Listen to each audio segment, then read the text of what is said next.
afternoon, everyone. My name is Madhu Kumar. I work for Deutsche Telekom IT Solutions, Budapest, as a senior cloud architect. Today, we're going to talk about Docker containers with the AWS Elastic Container Service.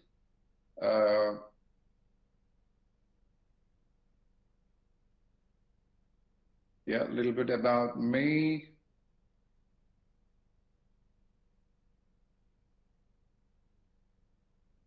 Right.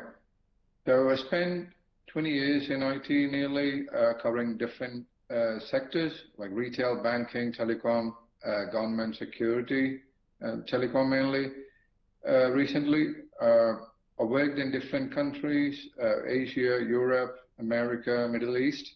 I spent most of the time on release environment management, DevOps, containerization, and mainly CI/CD pipelines.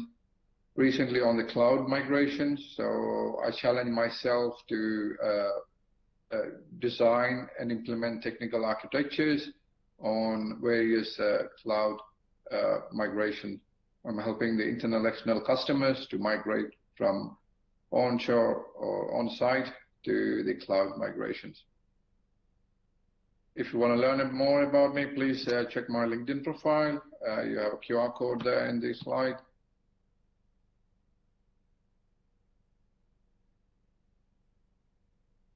Right, I'm just checking my clicker.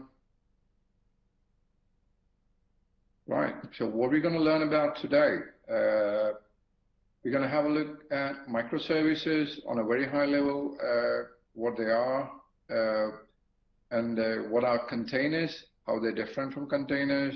We'll go a little bit detail on containers, why developers, DevOps really care about containers, why they're moving towards containerization solutions, very high level. And the most core topic of today would be the Elastic Container Service on AWS. So we're going to see what it is, what its components are, and I will present you a TMA use case, which is internal to T-Systems, but how I designed it, how I implemented it on AWS ECS. And at the end, we'll have some questions. I can answer you guys.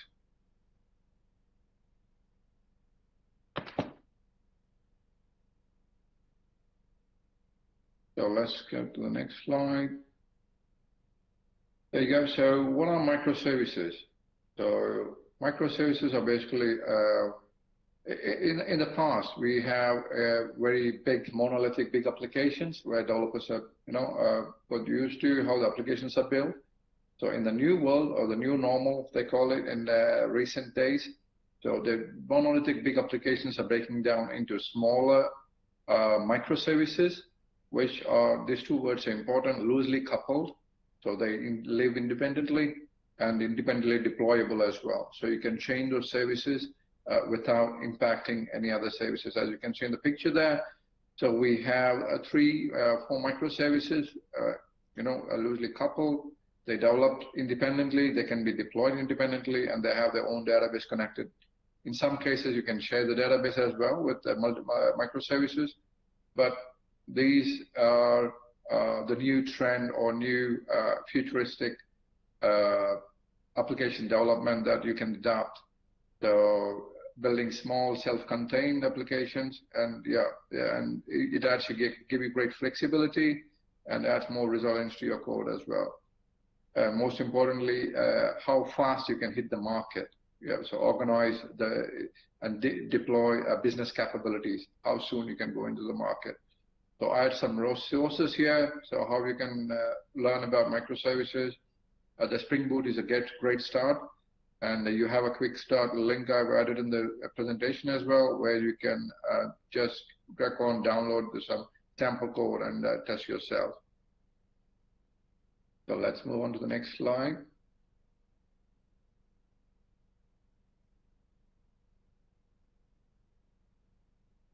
Right, so what are containers? The containers are a standard unit of software where you basically developers combine the application code with all their dependencies all where the application can run. So independently, so without any dependencies in your environment where they're building, you're basically self-contained, where the developer code can run. So that's in a container in a nutshell. I just want to basically show you a difference between a Docker engine running on an infrastructure and a virtual machine running on the same and similar infrastructure, how we differentiate. So as you can see in the picture here, when you create the VMs, virtual machines, you have multiple guest operating systems that you need to provide to the application to support, to run it. So which means you're utilizing more resources, consuming more system utilization is larger. Yeah. And if you see the container on the left side, basically you have one host operating system running, and you breaking those host operating system resources in and basically supporting your applications containers to run on top of the Docker engine. So it's more flexible. Basically, it's more quicker to basically test your development code. And yeah, if I want to share the analogy, if you like living in a rented home, or you buy a house and you live there, yeah. So like in a way, I mean, it's not a complete directly implies that, but if you can imagine virtual machines, or like, you know, you buy a house, you live there, and you have to sort out what you need, everything you build up slowly in your virtual machine. Yeah, so it's similar to if you buy a house. If you rent a house, so you can buy a fully furnished house where you get, you know, everything embedded into there. You just go basically and live there. So kind of, yeah, analogy I can use there for differentiation between containers and the virtual machines. Let's move on to the next one.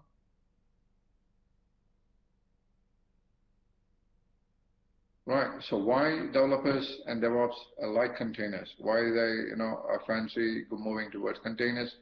In the past, whenever developers, you know, develop the code and check in the code, it works fine in the environment because that's how the environment set up. They do some changes to make the code work. As soon as it goes to another environment, oh, it's not working. That is very, very traditional IT issue I've noticed in my experience, where it works in my machine, it doesn't work on your machine. So these containers basically remove that headache between the developers. You check in, you build it, you check into the source repository, Git or Bitbucket, whatever you guys use, and bang, you check out, the code will work. That's how the containers are meant to work. And it became a standard for developing containerized application, the Docker in specific.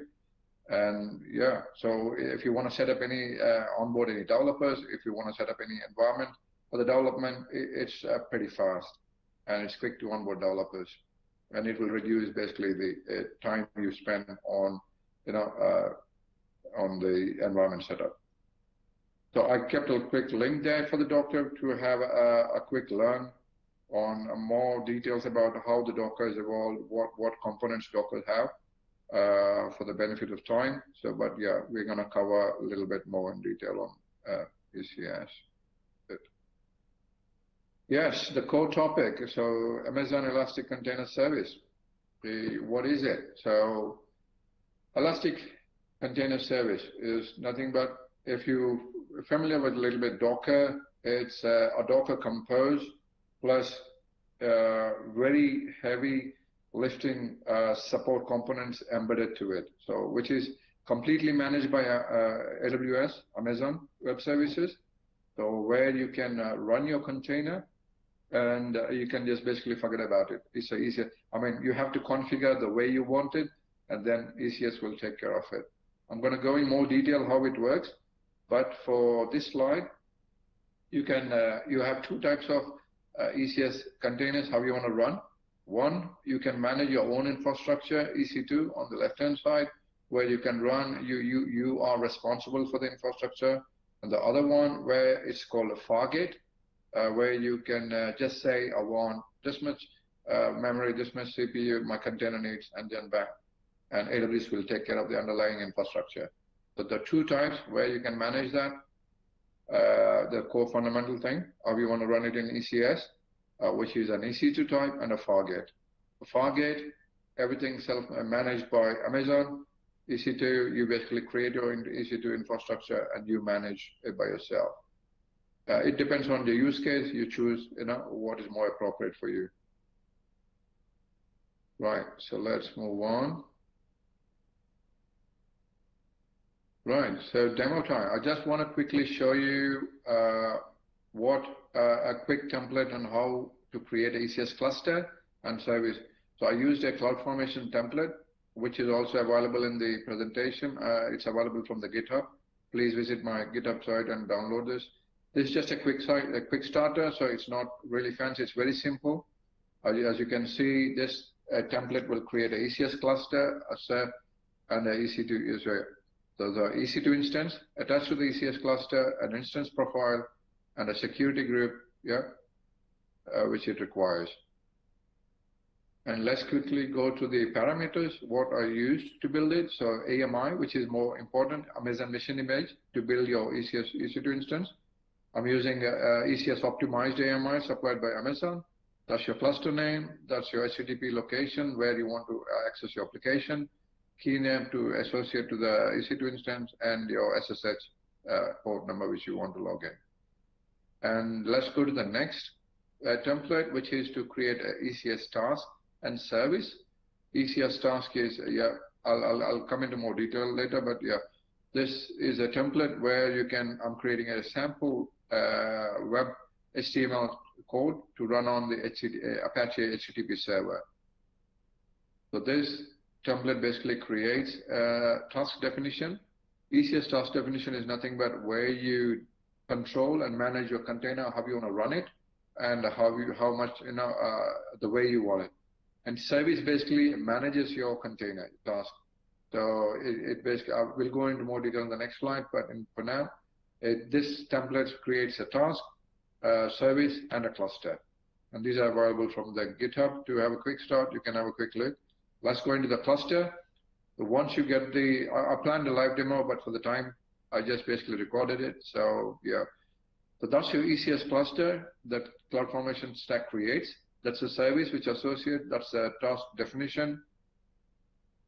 And that's the EC2 instance which created and associated to the ECS cluster.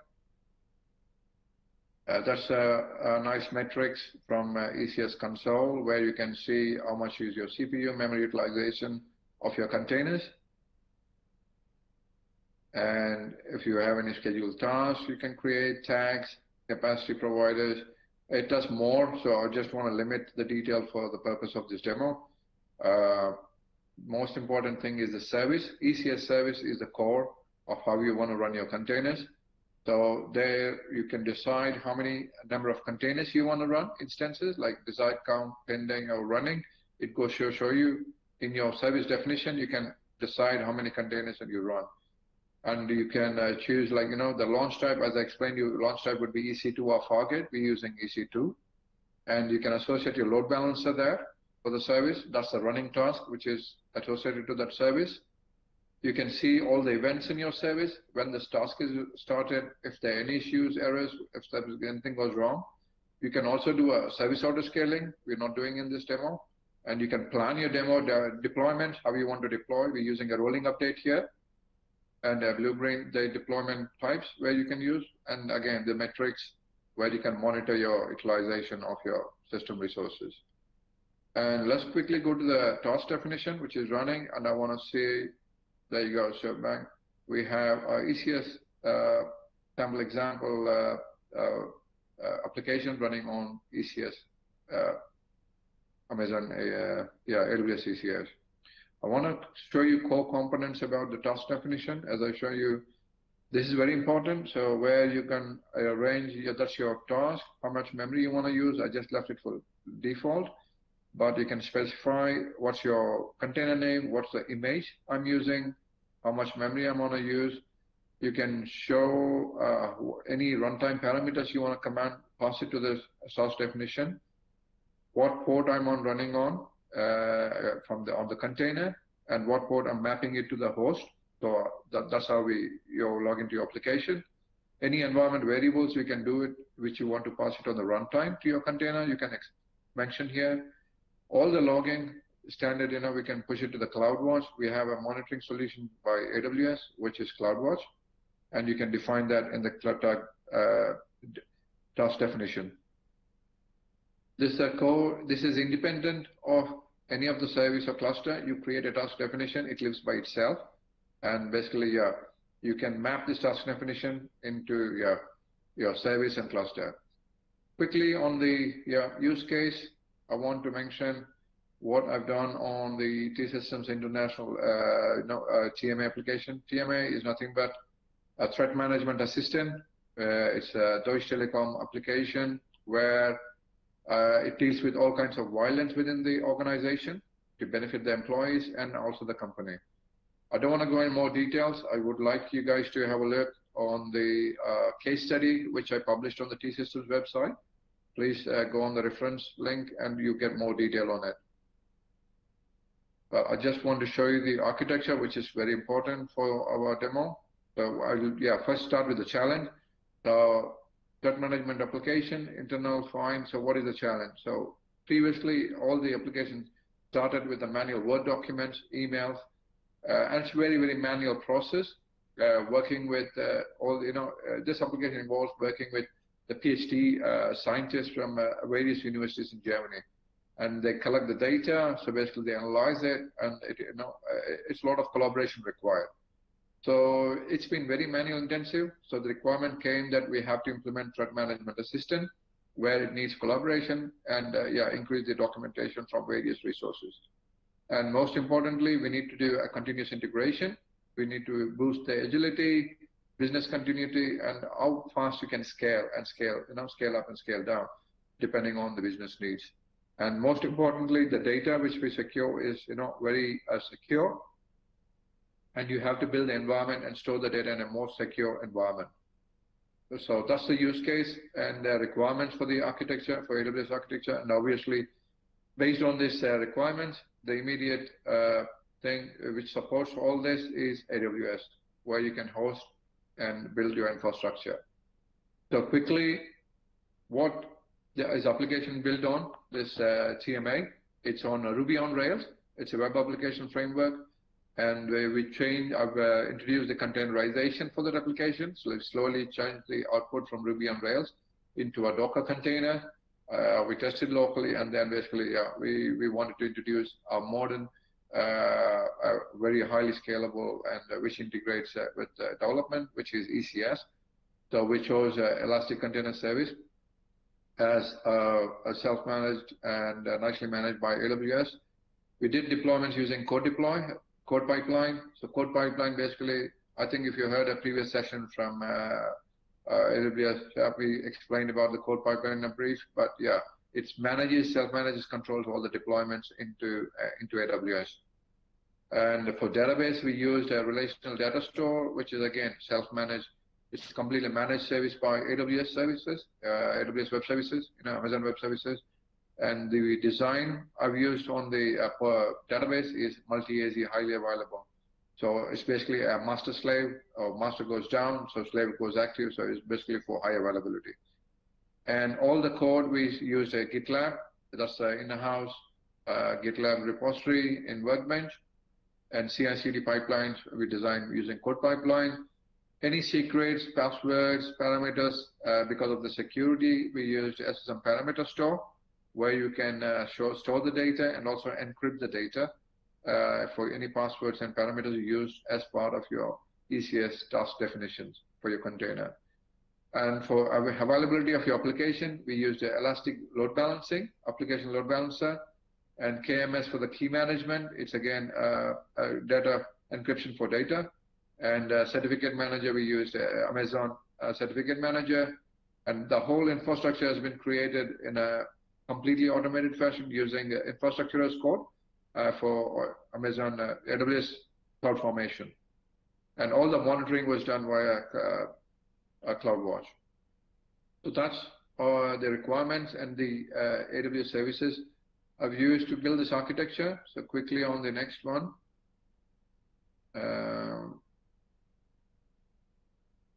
Right. So that's the high-level architecture ECS design I've done for TMA. basically on the left-hand side, if you see all the code development happening on the corporate data center, because of the security again, we don't want to put all the code on the cloud. The end product of the GitLab, so all the source, the development CI is done by Git runner, where it basically compiles, package, create a Docker image, and basically the last stage of the code pipeline is to push the Docker image into Amazon Container Registry, Elastic Container Registry in AWS. So that's the Docker registry, hosted and managed by Amazon Web Services. It's a very nice Docker registry, which is very safe and secure to use. So the end product of the development pipeline would be a Docker image going into ECR.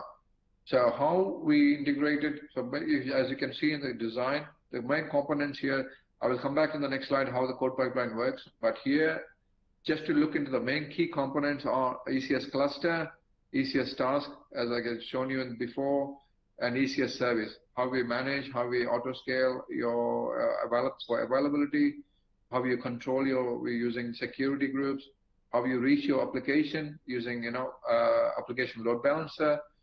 So everything is routed via Route 53 DNS, management in AWS, and the corporate data centers, all the business users can log in using a domain name, which will resolve by Route 53 and into the application load balancer. And from application load balancer directly, direct target goes to the container via target groups. So everything you see here is completely encrypted for all the data at rest, and all the data in the transit, we use ACM. So everything is secure, safe, is running in a private subnet. So we had to use a squid proxy to go to outside world. So any services that ECS need to talk to, like for example, parameter store, where we store all the parameters, S3 bucket to save the documents, and KMS and ACM. So that goes via a proxy server. So there's nothing here where it's publicly exposed to the outside world. So everything is living in the private subnets, private VPCs, and everything is safe and secure. And for RDS database, as you can see, that's also data is completely encrypted using KMS keys. A KMS is a key management system, a key management service from Amazon Web Services, which we use to encrypt the data for rest. So let's move on to the next one. Yeah, this would be interesting for most of the development community, where I want to test my code. As soon as I check in my code into GitLab or GitHub, wherever your source repository is, I want to see the change. So this is where it comes into picture. So I've created a fully automated continuous integration pipeline for a TMA. So here, as you can see, as soon as the Git runner from the corporate data center, the pipeline is finished, and push the image into ECR, Amazon Container Registry, the Elastic Container Registry, there is a trigger, which is a CloudWatch event rule, which will understand, oh, okay, I have an update in my container in Container Registry, and then basically it triggers the code pipeline.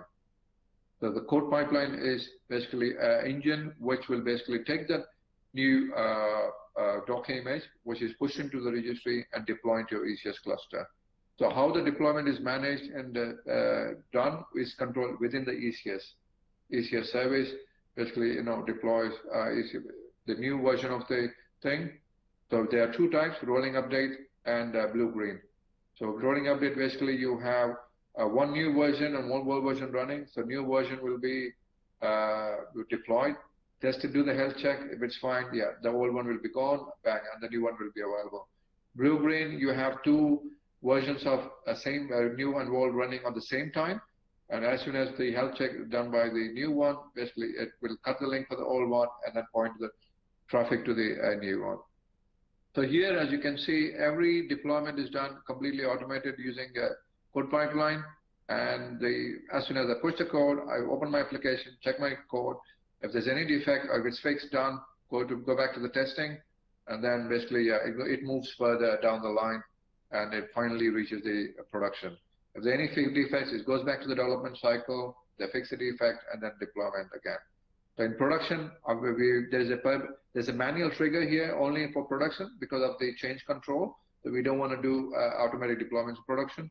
So there's a product owner where the change manager where you can read the chain and they approve the chain, and then basically they press a button, and then it goes. The chain deploys into the production environment.